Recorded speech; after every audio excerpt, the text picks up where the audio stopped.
नमस्कार मंडळी. तर आज आपण आलो आहोत त्र्यंबकेश्वर नाशिक येथे.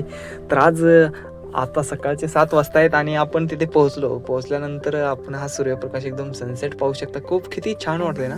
आणि तर अशा पद्धतीने आम्ही तिथे गेल्यानंतर दिवसाचं नियोजन करण्यासाठी ही टीम आमची सर्वजण बातचीत करत आहेत एकमेकांसमोर. आणि अशा पद्धतीने गारवा तर खूप आहे. एवढ्या सकाळ सकाळ आम्ही चाललो होतो आता कुंडाकडे स्नान करण्यासाठी. या ठिकाणी नाना मी आणि इथून आम्ही जात आहे. ते मंदिर आहे समोर दिसत आहे ते त्र्यंबकेश्वर मंदिर. तिथून राईट साईडला कुंड मार्ग आहे, त्या मार्गे आपण जात आहोत. फायनली आम्ही तिथेपर्यंत पोहोचलो होतो. नानाचा गावठी लुक पाहू शकता.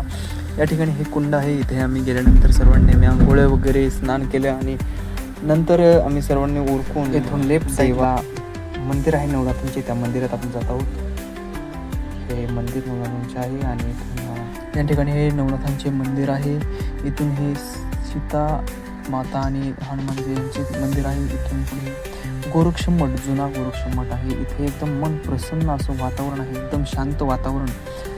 इथे काही महाराज ऋषीमुनी एकदम मौन धारण केलेलं आहे या मंदिरामध्ये. हे एकदम शांत व्ह्यू पाहू शकता, किती सुंदर एकदम नॅचरल व्ह्यू आहे. आणि हे ठिकाणी आम्ही सर्वजण जात आहोत दर्शनासाठी. दर्शन घेतल्यानंतर आम्ही एकदम गोरक्षनाथ मठ, जुना गोरक्षनाथ मठ आहे.